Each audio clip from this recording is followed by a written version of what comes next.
Pembahasan kitab Shaum, pembahasan hadis-hadis tentang puasa, dan masuk ke bab yang ke-16. Imam Bukhari rahimahullah ta'ala berkata, babu qaulullahi ta'ala, atau babu qaulillahi ta'ala, bab tentang firman Allah subhanahu wa ta'ala, wa kulu washrabu hatta yatabayyana lakumul khaytul abyadu minal khaytil aswadi minal fajr thumma timmus siyama ilal lail. Jadi bab ini masih berkaitan tentang penafsiran ayat puasa di suratul Baqarah ayat 187. Bab sebelumnya bahas tentang awal ayat, itu uhilla lakum lailatus siyamir rafathu ila nisaikum. Kemudian bab ini lanjutan penafsiran ayat tersebut, yaitu firman Allah subhanahu wa ta'ala, wa kulu washrabu, dan makanlah kalian, minumlah kalian di malam hari di bulan Ramadan, hatta yatabayyana lakumul khaytul abyad, sampai nampak jelas bagi kalian benang putih, minal khaytil aswad, dari benang hitam, minal fajr. Yang dimaksud di sini adalah benang hitam dan benang putih adalah nampaknya waktu fajar. Nabi menggambarkan benang hitam itu gelapnya malam, dan benang putih cahaya terbitnya fajar shadiq.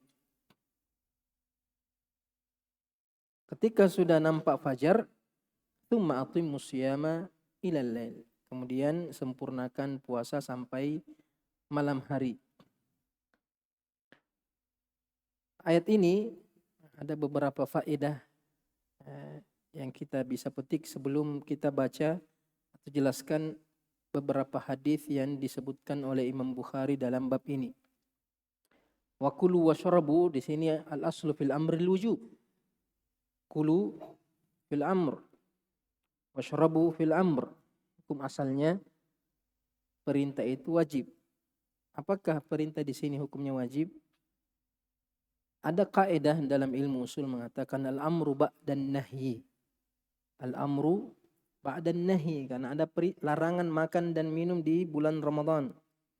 Kemudian ada perintah makan dan minum ketika di malam hari. Jadi ketika ada perintah yang sebelumnya dilarang, apakah perintah itu menunjukkan wajib, atau menunjukkan mustahab, atau menunjukkan mubah? Ini semua ada pendapat ulama, ada yang mengatakan wajib, ada yang mengatakan mubah, ada yang mengatakan mustahab. Tapi pendapat yang lebih kuat, al-aslu fil al-amru ba'dan nahyi yarji'u ila ma qablan nahyi. Ketika ada perintah setelah dilarang, maka perintah ini hukumnya kembali seperti sebelum dilarang. Apabila sebelum dilarang hukumnya wajib, maka dia wajib. Kalau sebelum dilarang hukumnya sunnah, berarti dia sunnah. Ketika sebelum dilarang mubah, berarti mubah. Seperti firman Allah subhanahu wa ta'ala, ya ayyuhalladzina amanu idza nudiya lis-salati min yaumil jum'ati fas'au ila dzikrillah wa dzarul bai'. Ada larangan jual beli ketika sudah khatib naik ke atas mimbar menyampaikan khutbah Jumat. Kemudian Allah mengatakan setelahnya, fa idza qudiyatis shalah fantashiru fil ardi wabtaghu min fadlillah. Ada perintah untuk keluar mencari nafkah. Pertanyaannya, apakah setelah salat Jumat kita wajib pergi mencari nafkah, atau kembali hukumnya sebelum salat Jumat? Apa hukumnya mencari nafkah? Kalau dia sebagai keluarga tulang punggung rumah tangga, wajib menafkahi keluarganya, berarti sebelumnya wajib. Maka setelah salat Jumat itu wajib. Kalau memang waktunya dia bekerja, tapi kalau seumpamanya hari Jumat dia libur ya tidak wajib. Hanya kembali kepada hukum sebelum dilarang. Itu kaidah al-aslu al-amru ba'da an-nahyi yarji'ul hukmu ila ma qabla an-nahyi. Kemudian ayat ini juga menunjukkan bahwasanya waktu berpuasa itu hanya ketika terbit fajar sampai matahari tenggelam. Itu batas waktu puasa. Menahan makan, minum, syahwat dari terbitnya fajar sampai matahari tenggelam. Jadi kalau ada yang mengatakan saya mau puasa dari sebelum fajar, atau saya mau puasa sampai masuk waktu Isya atau sampai tengah malam, maka itu tidak dianggap suatu puasa. Kenapa? Karena batas waktu puasa yang syar'i hanya terbit fajar sampai matahari tenggelam. Dan waktu fajar itu ada dua. Bagaimana dalam hadis Nabi SAW, beliau mengatakan al-fajru fajran. Fajar itu ada dua jenis. Fajrun yahrumu fihi ta'am wa yahillu fihi shalah. Ada fajar itu sudah haram makan dan minum bagi orang yang berpuasa. Dan halal untuk sholat, artinya sudah boleh sholat subuh. Karena sudah masuk waktu itu fajar. Namanya fajar shadiq. Wa fajrun, dan ada fajar yahrumu fihi shalah. Haram sholat, tidak boleh sholat subuh karena belum masuk waktunya. Wa yahillu fihi ta'am, dan halal makan dan minum karena belum masuk waktu fajar sesungguhnya. Ini namanya fajar kadzib. Fajar shadiq itu bentuknya membentang.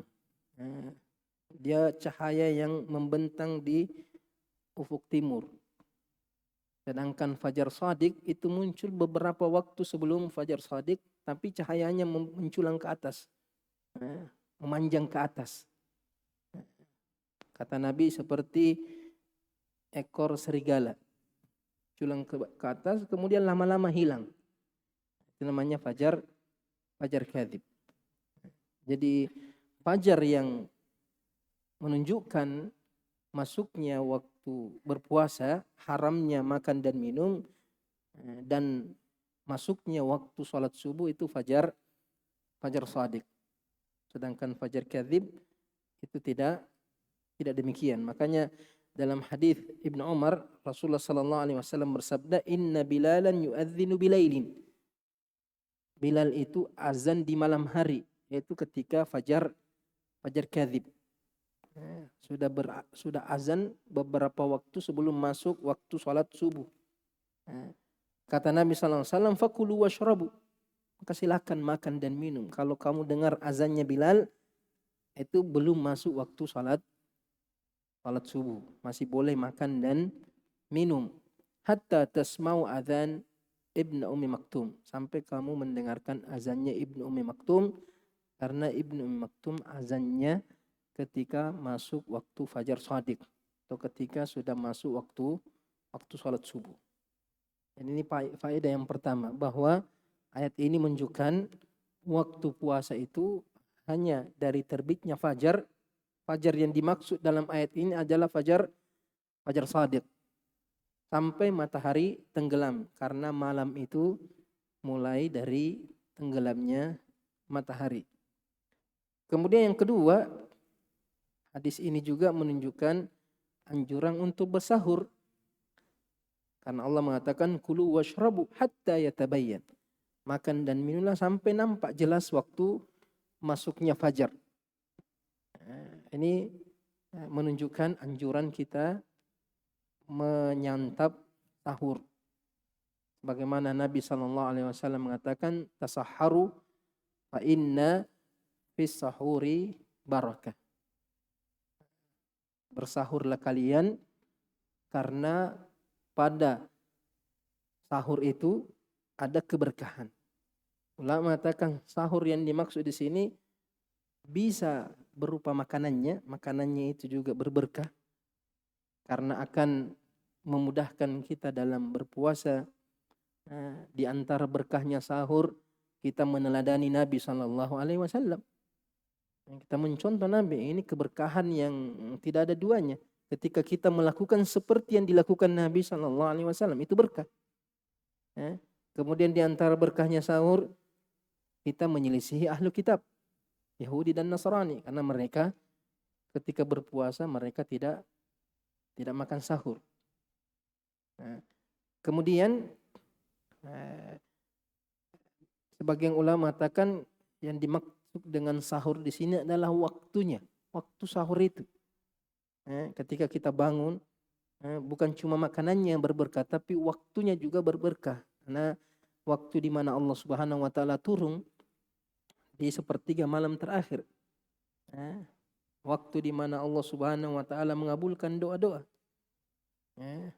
waktu di mana Nabi Sallallahu Alaihi Wasallam berdoa, Allahumma barik li ummati fi bukuriha. Ya Allah berikanlah keberkahan bagi umatku di waktu paginya. Jadi ini keutamaan bersahur. Jadi ada perintah untuk melakukan sahur. Sekalipun kita mungkin tidak berminat makan, tidak berminat minum, minimal minum seteguk air, niatkan sebagai sahur. Nah terkadang malas, terkadang capek, bisa biar tidak sahur bisa tahan. Tidak, bangun sekalipun hanya sekedar untuk meminum seteguk air atau satu biji kurma, yang jelas ada yang kita makan, ada yang kita cicipi sebelum masuk waktu subuh, waktu salat subuh. Kemudian di antara faedah dari hadis ini bahwasanya waktu imsak itu ketika terbit fajar shadiq. Karena Allah mengatakan di sini hatta yatabayyana, hatta berarti sampai lil ghaya. Hatta di sini tufidul ghaya, berarti makan dan minum. Sampai kapan kita makan dan minum? Ya sampai terbit fajar. Bukan 15 menit atau terkadang 20 menit sebelum masuk waktu fajar mengatakan sudah imsak, tidak boleh lagi makan, tidak boleh lagi minum. Itu tidak ada dalilnya. Tidak ada petunjuk dari Nabi, bahkan menyelisihi sunnah Nabi, contoh-contoh dari Nabi Sallallahu Alaihi Wasallam, begitu juga dari para sahabatnya. Jadi menyelisihi ayat ini, menyelisihi hadis-hadis Nabi Sallallahu Alaihi Wasallam seperti hadis tadi itu. Katakan fakulu washrabu hatta tasma adzan Ibnu Maktum. Nanti makan dan minum sampai kau mendengar azan.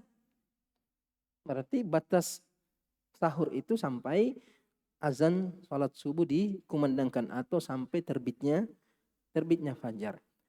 Adapun sebagian ulama mengatakan ada anjuran untuk menahan makan dan minum sebelum masuk waktu fajar. Itu mereka berdalil dengan akhir ayat ini. Akhir ayat ini mengatakan, setelah Allah mengatakan Kulu washrabu hatta yatabayyana lakumul khaytul abyadu minal khaytil aswad thumma atimmus siyama ilal lail wa la tubashiruhunna wa antum aqifuna fil masajid tilka hududullah fala taqrabuha. Jadi mengatakan makan dan minum itu sampai terbit fajar. Itu hukumnya Allah, hududullah. Fala taqrabuha. Jangan kamu dekati itu. Waktu fajar. Mengatakan la taqrabuha di sini artinya jangan makan dan minum sampai mendekati batas waktu sahur itu. Jadi seolah-olah mengatakan fala taqrabu artinya berhenti makan dan minum sebelum sampai ke batas tersebut. Mengatakan tilka hududullah, itulah batasan hukum Allah, yaitu makan dan minum sampai terbit fajar. Itu hukumnya Allah. Tapi jangan kamu dekati. Artinya stop sebelum beberapa saat masuk waktu fajar. Itu di antara alasan ini disebutkan oleh salah seorang ulama atau salah seorang ahli tafsir dalam kitabnya Al-Manar. Eh, eh, Syekh Rashid Ridha dalam kitabnya Al-Manar berlogika dengan ayat ini, mengatakan ayat ini dalil bahwasanya sebaiknya dianjurkan menghentikan makan dan minum sebelum masuk waktu fajar, karena Allah mengatakan la taqrabuha, jangan mendekatinya. Tapi kita mengatakan pemahaman ini menyelisihi apa yang dicontohkan Nabi Shallallahu Alaihi Wasallam, dan tentunya Nabi Shallallahu Alaihi Wasallam itu lebih memahami makna dari ayat-ayat Al-Quran daripada kita. Begitu juga dengan para sahabat. Para sahabat tidak ada yang memahami ayat ini seperti demikian. Kemudian bertentangan juga dengan pendapat mayoritas ulama. Pendapat mayoritas ulama atau bahkan bisa dikatakan ijma ulama, bahwasanya tidak ada larangan makan dan minum sampai terbit fajar. Adapun kehati-hatian ini dikhawatirkan masuk kategori at-takalluf, masuk kategori al-ghulu fiddin. Dan itu sudah terjadi. Terkadang ada orang mau makan sudah sudah batal puasamu, tidak sah. Padahal kalau kehati-hatian berarti tidak sampai seperti itu pemahamannya, bahwa sama sekali tidak dibolehkan makan dan minum. Karena masyarakat sudah didoktrin bahwa waktu imsak itu sekian waktunya, sehingga mereka takut makan dan minum ketika sudah masuk waktu imsak yang ditetapkan oleh sebagian orang ini. Jadi ini bisa masuk kepada praktik gulu. Adapun kalau kita mengatakan mau dengan kehati-hatian, artinya kalau kita seperti kita ini orang Asia biasanya makan berat kalau sahur. Kalau Nabi kan sahurnya kurma dengan air putih. Artinya beberapa kurma 5 menit selesai sahur. Tapi kalau kita orang Asia, ada mie ikan bakarnya, sambelnya, sayurnya. Nah, ini kalau mau makan berat seperti ini, jangan nanti 10 menit sebelum waktu subuh. Jangan sebenarnya, karena jangan sampai masih di tenggorokan itu ikan bakarnya sudah azan. Itu kan artinya kalau mau makan berat seperti ini ya bisalah setengah jam sebelumnya, supaya ketika azan subuh itu sudah segar berangkat ke masjid, tidak tergesa-gesa, tidak terburu-buru. Kalau mau mengakhirkan sahur ya minimal minum air sebelum azan. 1-2 menit sebelum azan minum air. Itu sudah mengakhirkan. Jadi mengakhirkan sahur bukan berarti nanti ambil piring sahurnya baru 10 menit atau 5 menit sebelum. Itu dikhawatirkan itu masuk waktu subuh dia masih kemudian masih ada keinginan terhadap makanan, itu juga terkadang menyakitkan, apalagi kalau enak-enaknya makan tiba-tiba berhenti. Jadi perlu dilihat keadaan. Artinya cukup dengan makan kue, makan kurma, makan air putih kalau mau mentakhir sahur. Tapi kalau mau makan berat itu sebaiknya sebelum-sebelumnya. Karena ini kebiasaan kita, orang Arab itu heran kita. Terkadang kita mahasiswa etikaf, bawa nasinya, mereka cuma makan roti sama keju, kita keluar semua sambelnya apa semua. Ini apa ini? Jadi kebiasaan saja. Ini tentang waktu imsak. Jadi waktu imsak itu sampai terbit fajar. Tidak ada pembatasan waktu imsak sebelum waktu fajar. Kemudian seperti saya katakan tadi bahwa waktu malam itu sampai matahari tenggelam. Ketika lingkaran matahari itu sudah tenggelam, tidak terlihat lagi, maka itu sudah masuk waktu malam, sekalipun masih terang, langitnya masih terang. Sekalipun langit masih terang karena sisa-sisa cahaya matahari itu masih ada, tapi lingkaran bagian atasnya matahari sudah tenggelam, maka itu sudah masuk waktu malam dan sudah halal untuk makan dan minum. Kemudian dalam bab ini Imam Bukhari menyebutkan 3 hadis. Satu hadis secara muallaq dari Al-Bara bin Azib, kemudian 2 hadis muttasil dari Adi bin Hatim dan dari Sahal bin Sa'ad As-Sa'idi radhiyallahu taala anhum. Imam Bukhari mengatakan fihi anil Bara anin Nabi sallallahu alaihi wasallam. Dalam masalah ini, dalam perkara bab ini tentang penafsiran ayat ini, itu diriwayatkan hadis dari Al-Bara ibn Azib dari Nabi SAW. Jadi Imam Bukhari hanya menyebutkan sepotong sanad, hanya menyebutkan rawil a'lanya saja, Al-Bara, kemudian tidak menyebutkan matannya. Jadi sanad tidak disebut, matan juga tidak disebut, tapi maksudnya jelas. Artinya hadisnya Bara, hadis di bab sebelumnya. Hadis di bab sebelumnya Imam Bukhari sudah sebutkan dengan sanad dan matannya hadis Al-Bara ibn Azib tentang sahabat yang kecapean masuk waktu berbuka, kemudian tertidur, akhirnya dia tidak boleh makan dan minum karena hukumnya orang yang tertidur itu tidak boleh lagi makan dan minum kalau dia tertidur di malam hari. Kemudian ayat ini dinasah dengan ayat bab yang ke-16 ini. Jadi firman Allah Subhanahu wa taala, wa kulu washrabu hatta yatabayyana lakumul khaytul abyad minal khaytil aswad minal fajr, ini menasah hukum larangan makan dan minum bagi orang yang tertidur di malam hari ketika di bulan Ramadan. Jadi hadisnya Al-Bara ini adalah hadis sebelumnya, hadis di bab sebelumnya. Kemudian hadis yang kedua yang diriwayatkan oleh Imam Bukhari dalam bab ini secara muttasil, Imam Bukhari rahimahullah taala berkata, haddatsana Hajjaj ibnu Minhal qala haddatsana Hushaim ibn Bashir qala akhbarani Husain ibn Abdurrahman an Sya'bi Amir ibn Syarahil an Adi ibn Hatim radhiyallahu taala anhu. Qala, Adi ibn Hatim berkata, lamma nazalat, ketika turun firman Allah Subhanahu wa taala, hatta yatabayyana lakumul khaytul abyadu minal khaytil aswad, makanlah dan minumlah sampai nampak bagi kalian benang putih dan benang hitam. Amadtu ila iqalin aswada wa ila iqalin abyad. Kata Adi, saya mengambil benang hitam dan benang putih. Dia ambil benang hitam dan ambil benang putih. Faja'altuhuma tahta wisadati.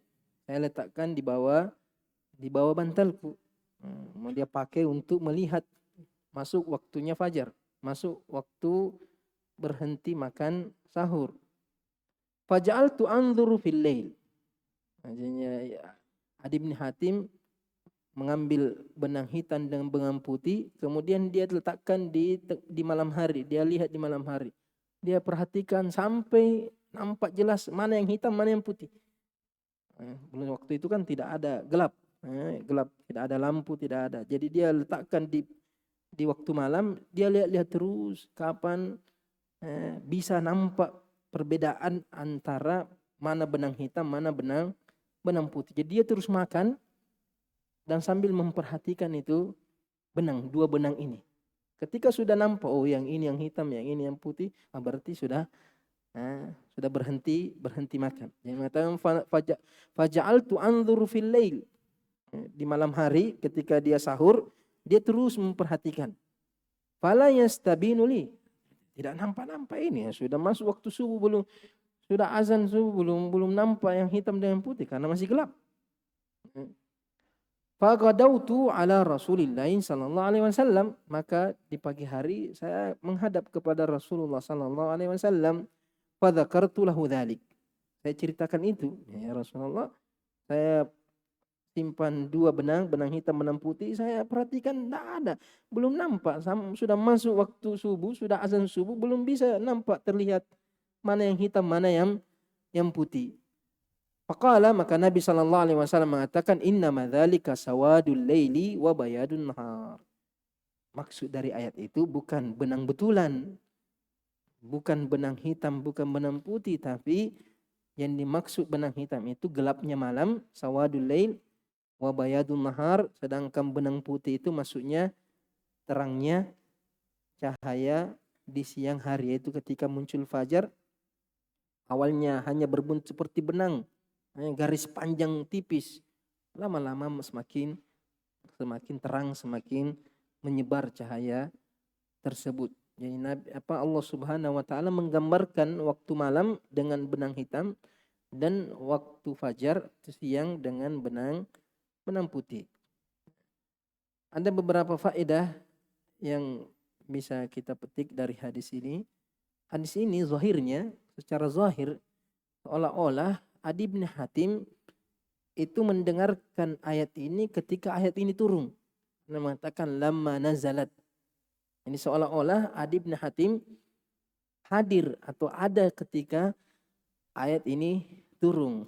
Tapi ternyata tidak demikian, karena Adi bin Hatim dia masuk Islam tahun 7 atau tahun 9 atau tahun 10 Hijriah.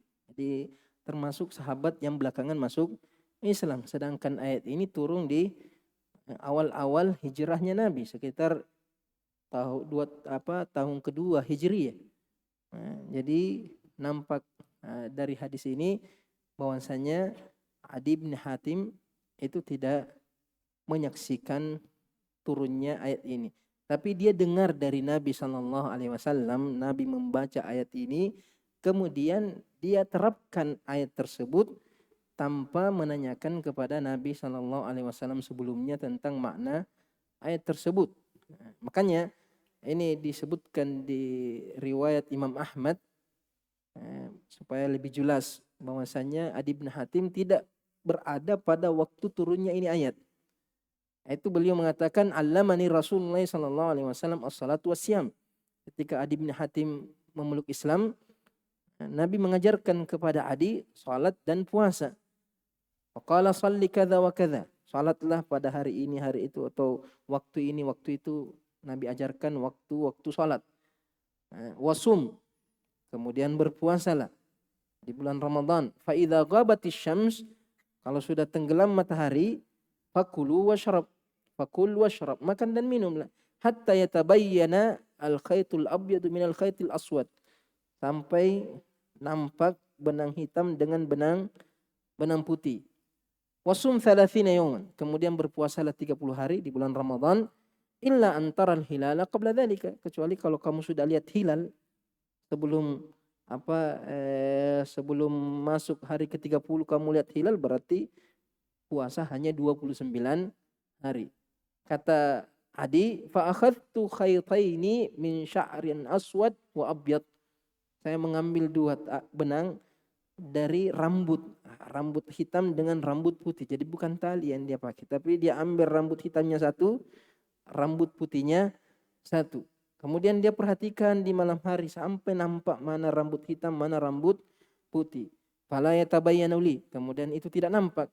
Fa dzakartu dzalika li Rasulillah sallallahu alaihi wasallam. Maka saya sampaikan kepada Nabi sallallahu alaihi wasallam. Rasulullah, engkau mengatakan makan dan minum sampai melihat benang hitam dengan benang putih. Saya ambil rambut hitam, saya ambil rambut putih, kemudian saya perhatikan kapan bisa nampak perbedaan. Mana yang hitam, mana yang putih. Ternyata tidak nampak. Maka apa kata Rasulullah? Fadhahika. Nabi tersenyum.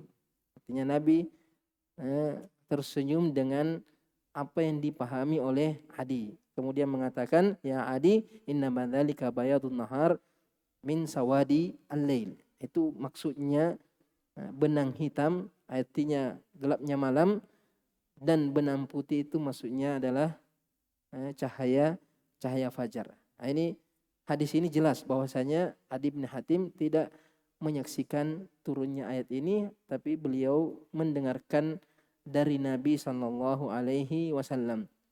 Nah, ini juga menjadi pelajaran dari kita, dari Adi bin Hatim, bahwasanya ketika kita tidak memahami sesuatu, kita membaca ayat kita tidak paham, membaca hadis kita tidak paham, maka sebaiknya kita bertanya kepada kepada yang berilmu. Fas'alu ahla dzikri in kuntum la ta'lamun. Jadi ketika Adi memahami ayat atau memahami ucapan Nabi, ternyata tidak seperti yang dia pahami, Adi bin Hatim datang kepada Nabi Shallallahu Alaihi Wasallam. Tidak mengatakan ya, yang jelas saya pahami secara zahirnya, saya tetap memahami seperti itu. Tidak membiarkan pemahamannya yang keliru, tidak bersikeras dengan pemahamannya yang keliru tanpa menanyakan kepada orang yang lebih paham terhadap hal itu. Karena sebagian orang kalau sudah merasa paham, tidak ada lagi yang bisa menasihati dia. Ketika sudah mengambil kesimpulan dari satu ayat, mengambil kesimpulan dari suatu hadis, terkadang dia mati-matian membela pendapatnya, sekalipun bisa jadi itu pendapat tidak seperti yang Allah inginkan atau tidak seperti yang diinginkan oleh Nabi Shallallahu Alaihi Wasallam. Hanya pentingnya kita bertanya kepada yang lebih mengetahui. Kemudian dari kisah Adi ini juga bahwasanya seseorang itu terkadang tertawa melihat atau mendengar sesuatu yang aneh, sesuatu yang tidak seperti sepantasnya. Seperti Nabi tertawa ketika melihat atau mendengarkan ucapan Adi bin Hatim yang dilakukan oleh Adi bin Hatim ketika memahami benang putih dengan benang hitam secara zahir. Nabi tertawa. Nabi tertawa menunjukkan bahwasanya seumpamanya ada orang yang ditanya kemudian dia tidak paham, itu terkadang menjawab dengan jawaban yang mengundang tawa, itu sah-sah saja. Yang penting bukan untuk menghinakan seseorang. Yang penting kita tersenyum atau tertawa itu bukan dengan dasar menghinakan dia, tapi ya namanya juga manusia. Ketika ada hal-hal yang aneh, ada hal-hal yang sesuatu yang kita lihat, terkadang kita tertawa. Seperti ketika sahabat tertawa melihat betisnya Ibn Mas'ud yang sangat tipis. Sahabat tertawa secara fitrah, secara naluri, melihat sesuatu yang aneh tertawa. Tapi itu yang penting jangan menertawakan sesuatu karena menghinakannya atau karena merendahkannya. Makanya ketika para istri Nabi SAW menghadap kepada Nabi untuk dinaikkan uang belanjanya, tiba-tiba Umar datang. Ketika Umar datang menemui Nabi SAW, istri-istri Nabi ini langsung lari semuanya. Tadinya berkerumun, merengek kepada Nabi untuk dinaikkan uang belanjanya. Ketika mendengar suaranya Umar langsung lari. Ketika Umar bin Khattab masuk, Nabi tersenyum, Nabi ketawa melihat tingkah lakunya istrinya itu. Tersenyum. Akhirnya Umar bertanya, ya Rasulullah, apa yang membuat kamu tertawa? Supaya saya juga bisa tertawa seperti engkau tertawa. Dan saya lucu saja saya melihat istri-istri saya ketika melihat engkau mereka lari. Akhirnya Umar bin Khattab mengatakan, ya Rasulullah, seharusnya engkau yang lebih pantas untuk disegani. Ya jangan saya yang disegani, engkau lebih pantas. Kemudian kemudian Umar bin Khattab berkata kepada istri-istri Nabi, mengatakan, ya aduwatul li nafsihinna, wahai yang menjadi musuh bagi dirinya, tidak pantaskah kamu lebih takut kepada Nabi SAW daripada saya?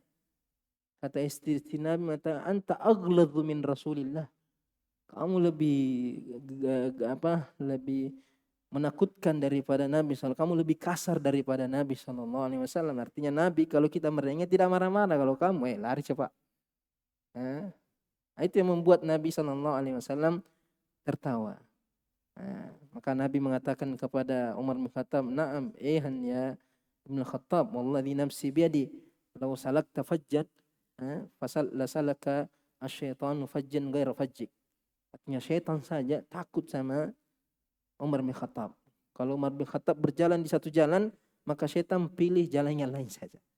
Itu saking mulianya Umar bin Khattab radhiyallahu taala anhu. Asyahid, Nabi menertawakan sikap dari istrinya karena heran dengan sikap mereka, atau terkadang tertawa seperti ketika mendengarkan ucapan Adi ibn Hatim. Terkadang ustadz juga terkadang dengar ucapan, terkadang tersenyum juga. Jangan sampai menanya, ini ustadz merendahkan. Tidak, itu spontanitas. Artinya ketika mendengarkan sesuatu yang lucu atau jawaban dari murid-muridnya agak aneh, ya tertawa terkadang juga.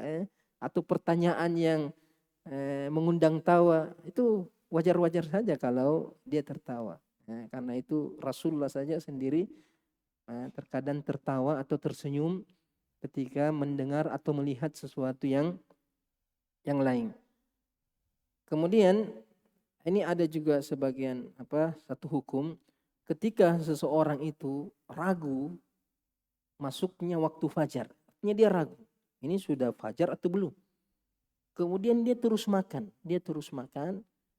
ternyata sudah masuk waktu fajar. Jadi dia keliru masuknya waktu fajar. Maka hukumnya puasanya sah. Seperti Adi bin Hatim, Nabi tidak mengatakan ganti puasamu. Karena kamu makan terus sampai membedakan mana yang hitam, mana yang putih. Kalau kau membedakan yang hitam dengan yang putih, benang hitam putih, berarti sudah terang itu. Karena sudah kelihatan mana yang hitam, mana yang putih. Dan Nabi tidak memerintahkan kepada Adi untuk mengganti puasanya. Karena itu ijtihadnya. Artinya ketika seseorang keliru atau ragu tentang masuknya waktu fajar, kemudian dia makan dan minum, maka dia wajib melanjutkan puasanya dan puasanya sah. Tapi kalau dia ragu tenggelamnya matahari, ragu akan waktu berbuka, kemudian dia berbuka, maka puasanya batal. Puasanya batal. Kalau yang tadi ragu masuknya waktu fajar, puasanya sah karena al-aslu ada musyam. Hukum asalnya masih malam. Jadi tidak berhenti makan dan minum sampai jelas, hatta yatabayyan, sampai jelas. Jadi kalau masih ragu, dia masih boleh makan dan minum kalau masih ragu. Karena Allah mengatakan hatta yatabayyan, sampai jelas. Karena hukum asalnya masih malam. Al-aslu baqa makana alaih. Hukum asalnya tetap pada waktu sebelumnya. Nah, sedangkan kalau masuk waktu berbuka, hukum asalnya dia puasa. Jadi tidak boleh dia berbuka kecuali jelas sudah masuk malam. Nah, sehingga kalau dia berbuka dalam keadaan ragu, ini sudah azan maghrib atau belum, sudah masuk maghrib atau belum, akhirnya makan saya deh. Berarti dia puasanya batal. Beda kalau dia yakin sudah fajar. Dia yakin sudah maghrib, tapi ternyata keliru, keyakinannya tidak tepat, maka ini puasanya sah. Karena dia yakin sudah maghrib, tapi ternyata keliru, maka ini puasanya sah. Kenapa? Karena Allah Subhanahu wa taala la yukallifullahu nafsan illa wus'aha. Allah tidak membebani seseorang kecuali kemampuannya. Dia sudah yakin bahwa ini sudah maghrib, akhirnya dia makan. Ternyata tiba-tiba itu bukan azan atau belum tenggelam matahari, maka puasanya sah. Yang batal puasanya kalau dia ragu. Artinya dia belum yakin masuk waktu maghrib, tapi dia sudah membatalkan puasanya. Dia sudah makan dan minum, berarti dia puasanya batal. Karena tidak boleh membatalkan puasa kecuali dalam keadaan yakin. Tidak boleh membatalkan puasa kecuali dalam keadaan yakin, dan dia belum yakin. Kemudian hadis yang ketiga yang disebutkan oleh Imam Bukhari dalam bab ini, beliau mengatakan haddatsana Sa'id ibnu Abi Maryam qala haddatsana ibnu Abi Hazim Abdul Aziz ibnu Abi Hazim an abihi, bapaknya Abu Hazim namanya Salamah ibnu Dinar, an Sahal ibn Sa'ad, dari sahabat Nabi Sahal ibn Sa'ad As-Sa'idi. Kemudian ada huruf ha. Ha ini artinya ada yang mengatakan bermakna al-hadis, artinya matan hadis selanjutnya. Azan Isya itu, Pak.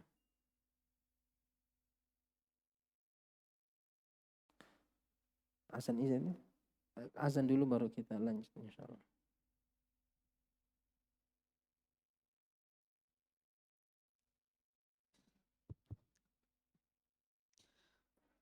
Allahu Akbar, Allahu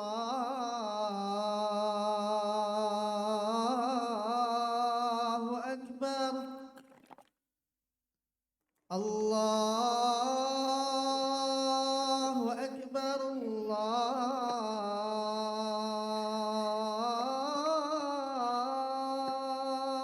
Akbar. أشهد أن لا إله إلا الله.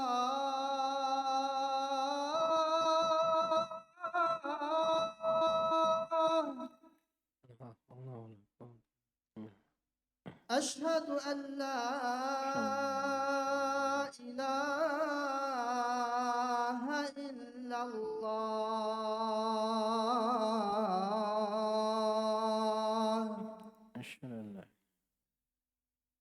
أشهد أن محمد رسول الله.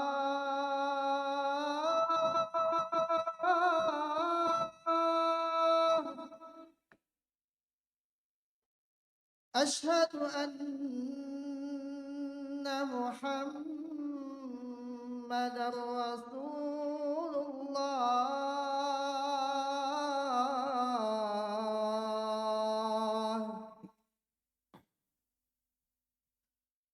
حي على الصلاة.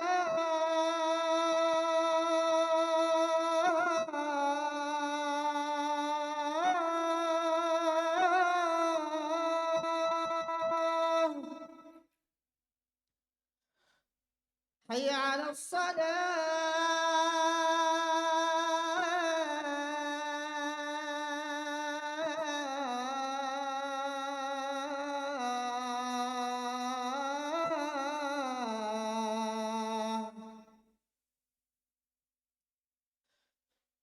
حي على الفلاح.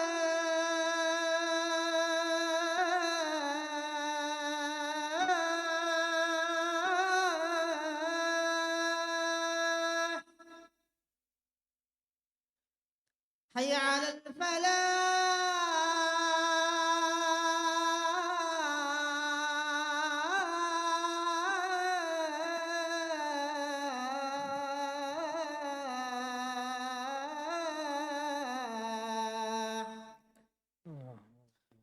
الله أكبر،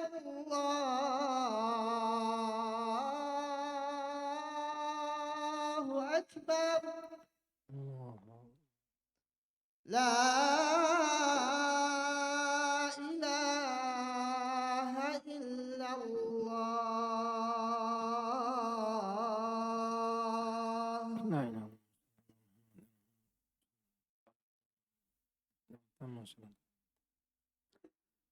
Jadi Imam Bukhari mengatakan sini ha. Jadi ada dua penafsiran ulama atau makna dari kalimat ha ini atau huruf ha. Ada yang mengatakan hadis, al-hadis. Artinya Imam Bukhari setelah menyebutkan sanad mengatakan nanti ada matannya, hadis. Ya, kalau kita istilahnya titik-titik dan seterusnya. Terkadang pakai istilah ringkasan, singkatan-singkatan dan DSB dan sebagainya dan seterusnya. Ada yang mengatakan bermakna tahwil, ha bermakna tahwil, artinya tahwilus sanad. Jadi setelah menyebutkan satu sanad, Imam Bukhari sebelum menyebutkan matan hadis, dia sebutkan sanad keduanya. Menunjukkan bahwa hadis ini Imam Bukhari riwayatkan dengan dua sanad. Jadi ha bermakna tahwil atau tahwilus sanad. Setelah menyebutkan sanad yang pertama, Imam Bukhari kembali menyebutkan sanad dari awal, mengatakan haddatsani Sa'id ibn Abi Maryam, dari guru yang sama. Hanya saja gurunya berbeda. Maka qala haddatsana Abu Ghassan Muhammad ibnu Mutarrif. Kalau sebelumnya sanad sebelumnya Sa'id ibn Abi Maryam meriwayatkan dari Abdul Aziz ibn Abi Hazim. Di sini sanad yang kedua, Sa'id ibn Abi Maryam meriwayatkan dari Abu Ghassan, Muhammad ibn Mutarrif. Qala haddatsani Abu Hazim. Sama-sama meriwayatkan dari Abu Hazim, Salamah ibn Dinar. Kemudian an Sahal bin Sa'ad. Jadi sama-sama riwayat dari Sahal bin Sa'ad. Jadi yang membedakan di sini hanya gurunya, guru Imam Bukhari. Qala Sahal bin Sa'ad mengatakan unzilat, diturunkan firman Allah Subhanahu wa taala, wa kulu washrabu hatta yatabayyana lakumul khaytul abyadu minal khaytil aswad. Turun ayat ini, makan dan minumlah sampai nampak bagi kalian benang putih dari benang hitam. Walam yanzil minal fajr. Jadi kalimat minal fajr belum turun, baru sepotongnya, belum ada kata tambahan minal fajr. Fakana rijalun idza aradu sawma rabata ahaduhum fi rijlihi al khaytal abyad wal khaytal aswad. Di beberapa sahabat Nabi, kalau dia mau puasa, dia ikat 2 tali di kakinya. Dia ikat 2 tali di kakinya, 1 tali berwarna putih, 1 tali berwarna hitam. Walam yazal ya'kul hatta yatabayyana lahu ru'yatuhuma. Jadi sambil makan dia lihat itu tali di kakinya. Kalau sudah nampak, oh ini yang hitam di atas putih, dia sudah bisa membedakan mana yang hitam mana yang putih, baru berhenti makan. Jadi terus makan sampai nampak mana benang hitam mana benang putih. Fa anzalallahu ba'du, maka Allah menurunkan setelahnya, menambah kalimat dalam ayat ini mengatakan minal fajr. Ini hatta yatabayyana lakumul khaytul abyadu minal khaytil aswad minal fajr. Artinya maksud kalimat ini bahwa nampak waktu fajar sudah terlihat. Fa'alimu, maka para sahabat mengetahui annahu innama ya'ni al-laila wan nahar. Bahwasanya yang dimaksud benang hitam dan benang putih itu adalah siang dan malam. Malam itu diibaratkan benang hitam, sedangkan siang diibaratkan benang putih. Dari hadis ini ada beberapa pelajaran singkat kita ambil. Pertama, boleh mempergunakan kata kiasan. Artinya mempergunakan kalimat atau kata yang tidak sesuai dengan makna aslinya. Karena makna aslinya benang hitam, benang putih, ya benang. Tapi ternyata Allah maksudkan adalah siang dan malam.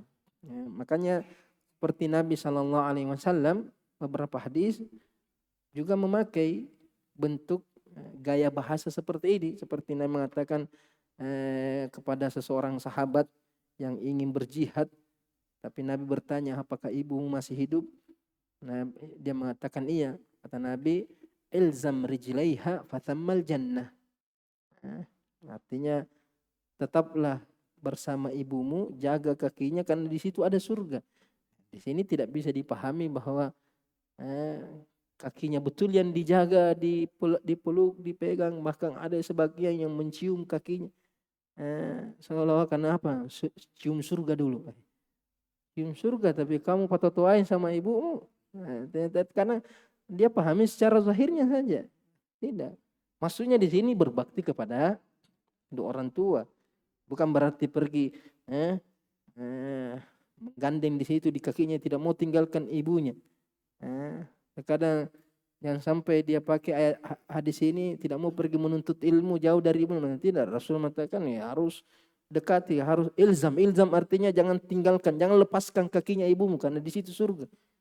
Tidak seperti itu maksud dari Nabi SAW.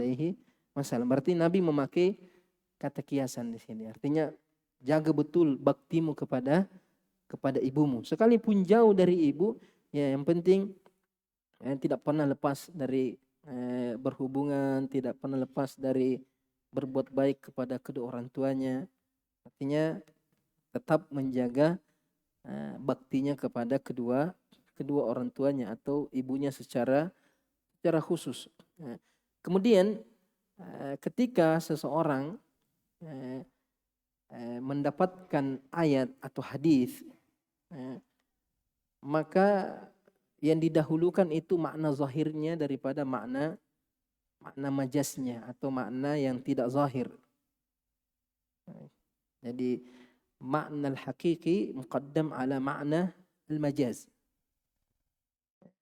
Jadi jangan beralih kepada makna majaz kalau makna hakikatnya boleh diamalkan. Makanya ketika Nabi SAW mengatakan kepada para sahabat ketika mengutus ke Bani Quraiza, mengatakan la yusalliyanna ahadukum al-asra illa fi Bani Quraiza. Dan para sahabat di sini ada dua kelompok sahabat memaknai hadis ini. Ada yang memaknainya secara zahir, ada yang memaknainya secara majaz. Ada yang salat asar betul nanti setelah sampai di Bani Quraiza. Karena Nabi mengatakan jangan salat asar kecuali sampai di Bani Quraiza. Sehingga ketika sudah keluar habis waktu asar, mereka belum salat asar. Nanti sampai di Bani Quraiza sekalipun sudah malam. Karena itu zahirnya hadis Nabi SAW. Sedangkan sebagian sahabat dia salat di tengah jalan. Nah, Nabi tidak mau, maksudnya Nabi ini kita usahakan salat asar di sana. Itu maunya Nabi, bukan berarti sekalipun waktu asar sudah keluar kita salat asar di sana. Tidak. Kita salat asar tepat pada waktunya, hanya kita terlambat maka kita salat di jalan.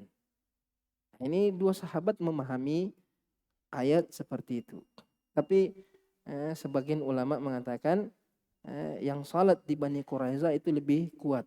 Kenapa? Karena memahami lafaz syar'i itu didahulukan makna zahirnya daripada makna majaznya. Kecuali ada dalil yang membolehkan kita untuk meninggalkan makna zahirnya. Ketika makna zahirnya tidak bisa dipakai atau tidak bisa dipahami secara zahir. Seperti tadi itu hadis ilzam rijlaiha fa'tamal jannah. Sini tidak bisa dipahami secara zahirnya. Kenapa? Karena berbakti kepada orang tua itu tidak harus menjaga kakinya, tidak harus bersama dengan orang tua setiap saat. Berarti makna zahirnya di sini tidak diinginkan. Sama seperti ayat ini, benang putih dan benang hitam makna zahirnya, tapi ada qarina, ada dalil menunjukkan bahwasanya makna zahirnya bukan itu yang dikehendaki. Tapi ketika tidak ada dalil, tidak boleh kita mengalihkan makna zahir kepada makna majaz. Inilah yang menyebabkan ulama berselisih. Apakah ada kalimat majaz dalam Al-Quran atau hadis? Mereka berselisih. Jumhur ulama mengatakan ada, karena buktinya seperti ayat-ayat ini, hadis-hadis ini, Allah mempergunakan kalimat majaz. Nabi SAW mempergunakan kalimat majaz. Tapi sebagian ulama seperti Syekh Islam Ibn Taimiyah, begitu juga dengan Ibnu Qayyim rahimahullah, itu menolak adanya kalimat majaz dalam Al-Quran dan As-Sunnah. Kenapa? Karena kalimat itu atau kata itu harus dipahami seperti apa yang diinginkan oleh si pembicara, bukan seperti yang diinginkan oleh si pendengar. Jadi ketika Allah Subhanahu wa taala mengatakan benang hitam dengan putih, apakah Allah menginginkan benang betul? Dan tidak, Allah menginginkan malam dan siang. Cuma si pendengar tidak memahaminya, sehingga butuh diperjelas.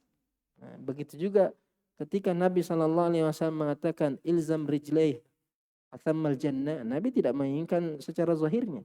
Berarti di sini tidak dikatakan majaz. Itu istilahnya, bahwa setiap kata, setiap kalimat harus dipahami sesuai dengan makna yang diinginkan oleh si pembicara, bukan makna yang diinginkan atau yang dipahami oleh si pembicara. Kenapa ulama menolak adanya majaz atau kata kiasan dalam Al-Quran? Karena sebenarnya ingin menutup pintu bagi orang-orang yang suka mentakwil-takwil ayat dan hadis-hadis Nabi Shallallahu Alaihi Wasallam dalam masalah sifat. Karena rata-rata ahli bidah yang menafikan beberapa nama dan sifat Allah Subhanahu wa taala, mereka selalu memakai istilah majaz.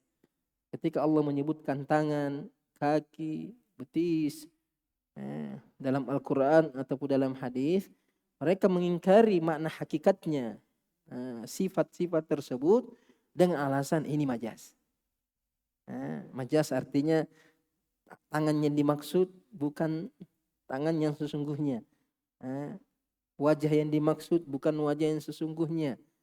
Mata yang dimaksud bukan mata yang sesungguhnya. Apa majaz? Ini yang menyebabkan Syekh Islam Ibnu Taimiyah dan Ibnu Qayyim itu keras menolak, menentang adanya istilah majaz dalam Al-Quran dan sunnah Nabi Sallallahu Alaihi Wasallam. Tapi jumhur ulama sekalipun mengatakan ada majaz, tetap mereka mengatakan tidak boleh mengalihkan makna zahir kepada makna majaz kecuali bidalil. Makanya ada namanya istilah ta'wil. Ta'wil itu sarful makna an zahiriha bidalil. Mengalihkan makna zahir ke makna yang tidak zahir dengan dalil, itu namanya ta'wil. Itu boleh. Yang tidak dibolehkan itu tahrif. Mengalihkan kata dari makna zahir ke makna yang tidak zahir tanpa dalil. Itu namanya tahrif. Cuma mereka tidak pakai istilah tahrif, pakai istilah ta'wil. Karena kalau ta'wil semua orang senang. Tapi mereka sesungguhnya bukan ta'wil, tapi namanya tahrif.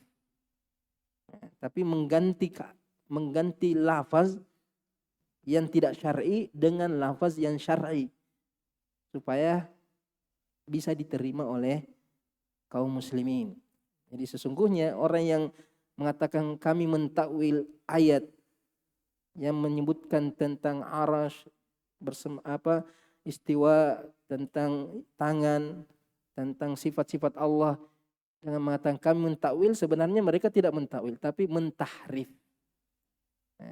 Kenapa? Karena takwil itu mengalihkan makna dari satu kata makna zahirnya ke makna yang tidak zahir, yang tidak nampak, itu dengan dalil. Ada dalilnya, itu boleh. Tapi kalau tidak ada dalil, itu tidak boleh. Itu haram, namanya tahrif. Makanya karena penggunaan istilah-istilah ini banyak dipakai oleh mereka, akhirnya sebagian ulama menutup pintu. Tidak ada istilah majaz dalam Al-Quran, sehingga semua ayat atau semua hadis kita pahami sesuai dengan apa yang diinginkan oleh Allah dan apa diinginkan oleh Rasulullah. Bagaimana kita mengetahuinya? Ya, dari dalil-dalil yang ada, dari dalil ayat-ayat yang ada, begitu juga dari hadis-hadis Nabi Shallallahu Alaihi Wasallam. Kemudian di antara faedah dari hadis ini bahwasanya sebagian sahabat itu juga terkadang tidak memahami atau tidak mengetahui makna majaz dari suatu ayat atau dari hadis Nabi Shallallahu Alaihi Wasallam. Jadi seperti Adi bin Hatim ketika mendengarkan benang hitam dengan benang putih tidak paham maksudnya, sampai memahaminya secara zahir. Begitu juga ketika Nabi Shallallahu Alaihi Wasallam memberikan isyarat kepada salah seorang wanita sahabat Nabi Shallallahu Alaihi Wasallam ketika memerintahkan untuk membersihkan darah haid. Dengan Nabi Shallallahu Alaihi Wasallam hanya mengatakan khudhi ta'khudh fursatan mumassaka fatatahhar biha. Ambillah kapas atau kain yang diberi wewangian, kemudian bersihkan. Yang membersihkan maksudnya apa? Bersihkan. Kaifa tatahhar biha ya Rasul? Bagaimana saya bersihkan ya Rasul? Hari biha. Saya bersihkan. Tidak paham. Akhirnya Aisyah menjelaskan kepada sahabat tersebut Katakan ya kamu ambil kain kemudian kamu bersihkan tempat keluarnya darah itu. Jadi ini menunjukkan bahwasannya tingkat pemahaman para sahabat itu bertingkat-tingkat. Ya, bahkan makanya ketika Nabi menggambarkan bahwasanya ada seorang hamba diberikan pilihan oleh tuannya antara kenikmatan dunia atau kenikmatan akhirat, dan hamba ini memilih apa yang ada pada Tuhannya. Sahabat tidak ada yang paham, cuma Abu Bakar yang menangis. Orang, kenapa Abu Bakar menangis? Nabi cuma cerita tentang seorang hamba yang disuruh memilih. Ternyata yang disuruh memilih itu Nabi Shallallahu Alaihi Wasallam. Jadi Abu Bakar paham bahwa ini tanda bahwa Nabi sudah mau wafat. Sahabat yang lain tidak ada yang paham. Nah, ini menunjukkan bahwasanya tingkat pemahaman para sahabat itu bertingkat. Kalau tingkat pemahaman sahabat bertingkat, bagaimana dengan yang di bawahnya? Ya. Makanya ini menjadi pelajaran bahwasanya jangan kita menganggap semua orang itu sama pemahamannya. Terkadang ada yang kita anggap jelas. Bisa jadi orang tidak anggap itu jelas. Kita anggap, gampang sekali sih ini. Ada orang dia putar otaknya, paham maksudnya ini. Sehingga terkadang kita sulit memahami keadaan seseorang. Terkadang kita mudah memvonis seseorang, mudah menuduh bahwa ini orang tidak mau paham, ini orang pengikut hawa nafsu. Bisa jadi dia tidak paham memang. Mungkin dia baca itu ayat, dia tidak paham. Makanya perlu namanya iqamatul hujjah. Supaya kita tidak mudah menghukumi seseorang. Masa tidak paham? Bisa jadi dia tidak paham. Mudah sekali dipahami ini. Betul, kita mungkin mudah paham karena sering dengar. Banyak orang-orang itu tidak tidak berat. Dia anggap sesuatu itu berat atau sulit dipahami. Karena itulah tingkat pemahaman seseorang itu berbeda. Sahabat Nabi saja pemahaman mereka tidak sama, apalagi selain sahabat Nabi Sallallahu Alaihi Wasallam. Ini ada juga pembahasan apakah ketika seseorang mendengarkan ayat atau hadis, apakah dia boleh langsung mengamalkannya tanpa memeriksa apakah ini dipahami secara zahir atau tidak. Artinya ketika kita dapat ayat atau hadis, apakah kita langsung amalkan secara zahir atau kita tunggu dulu sampai ada penjelasan ini maksud dari ayat ini, maksud dari hadis ini dipahami secara zahirnya dengan tekstualnya seperti itu, atau mungkin ada makna-makna tersirat di baliknya. Jadi ulama mengatakan kalau ayat dan hadis itu memang sudah waktunya untuk diamalkan, artinya ada ayat terkadang memang sudah harus dikerja sekarang, sudah harus diamalkan sekarang, maka amalkan sesuai dengan zahirnya. Sebagaimana yang dilakukan Adi bin Hatim, begitu juga dengan para sahabat. Ketika mendengarkan ayat, hatta yatabayyana lakumul khaytul abyad minal khaytil aswad minal fajr, langsung diamalkan secara zahirnya. Dan Nabi tidak menegur. Nabi hanya memperbaiki pemahaman mereka saja. Tapi kalau ayat dan hadis itu belum mau diamalkan, artinya belum waktunya diamalkan, maka harus cari tahu dulu. Harus dibahas dulu, tanyakan dulu pada ulama, apa maksud dari ayat ini, apa maksud dari hadis ini.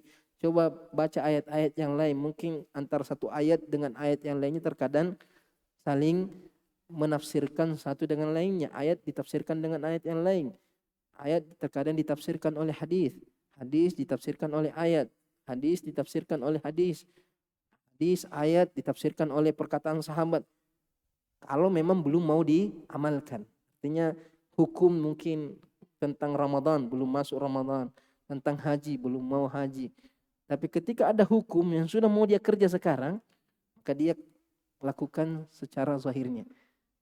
Sambil bertanya kepada ulama kalau dia mendapatkan orang yang bisa menjelaskan makna atau ayat tersebut. Seperti ketika Aisyah radhiyallahu taala anha mendengar Nabi sallallahu alaihi wasallam, "Laisa ahadun yuhasab illa halak." Tidak ada seseorang yang dihisab kecuali akan binasa. Ini zahirnya bahwa semua orang akan binasa. Karena Aisyah bertanya, ya Rasulullah, bagaimana dengan firman Allah Subhanahu wa taala, "Fa amma man utiya kitabahu biyaminihi fasawfa yuhasabu hisaban yasira." Jadi Aisyah memahami hadis Nabi sallallahu alaihi wasallam, "Laisa ahadun yuhasabu illa halak," memahami secara zahirnya. Memahami secara zahirnya. Kemudian menganggap bahwa ucapan Nabi ini seolah-olah bertentangan dengan firman Allah Subhanahu wa taala. Fa amma man utiya kitabahu biyamini fasawfa yuhasabu hisaban yasir. Berarti ada orang yang dihisab tapi tidak binasa. Sedangkan Nabi mengatakan semua orang yang dihisab pasti binasa. Akhirnya Aisyah tanyakan kepada Nabi sallallahu alaihi wasallam. Maka Nabi menjelaskan, mengatakan zalika al-ard. Hisab yang disebutkan dalam ayat fa amma man utiya kitabahu biyamini fasawfa yuhasabu. Hisab di sini maksudnya al-ard. Hanya dipaparkan saja amal perbuatannya selama di dunia. Nah, dia tidak dihukum dengan pertanyaan-pertanyaan yang memberatkan. Hanya sebutkan kamu pernah melakukan ini, kamu pernah ini. Dan dia mengatakan naam, iya. Dia mengakui semua perbuatannya. Sehingga hisabnya menjadi ringan. Kemudian kata Nabi, wa man nukishal hisab halak. Adapun orang yang ditanya dengan pertanyaan yang memberatkan, apalagi kalau dia dihisab kemudian dia membantah, kau melakukan ini? Tidak, saya tidak melakukan. Kau menyekutukan Allah? Tidak, saya tidak menyekutukan Allah. Dia tidak mengakui perbuatannya selama hari. Maka inilah orang yang akan diazab dengan hisabnya tersebut. Akan binasa dengan hisabnya. Kenapa? Karena dia mengingkari amalan-amalannya selama di dunia, sampai-sampai harus di tangannya yang harus berbicara, kakinya yang harus berbicara. Kenapa? Karena lisannya mengingkari apa yang dia perbuat. Jadi Aisyah memahami hadis Nabi secara zahir. Tapi sebelum memahami secara zahir, dia tanyakan kepada Nabi sallallahu alaihi wasallam. Artinya ketika kita melihat suatu ayat, melihat hadis seolah-olah zahirnya bertentangan, jangan membiarkan pemahaman itu sampai menanyakan kepada ulama. Jangan membiarkan pemahaman-pemahaman yang menyimpang tinggal di benak kita dan tidak mencari jawabannya dari ulama. Jadi ini diantara faedah dari hadis yang disebutkan oleh Imam Bukhari dalam bab ini, yang mana inti sebenarnya adalah tentang waktu masuknya fajar dan waktu masuknya malam yang menunjukkan waktu berpuasa. Waktu berpuasa ketika terbit fajar sampai matahari tenggelam masuk waktu malam. Insyaallah nanti kita lanjut pertemuan berikutnya tentang bab ta'jil as-sahur atau ta'khir as-sahur. Subhanakallahumma bihamdik asyhadu an la ilaha illa ant astaghfiruka wa atubu ilaik. Assalamualaikum warahmatullahi wabarakatuh.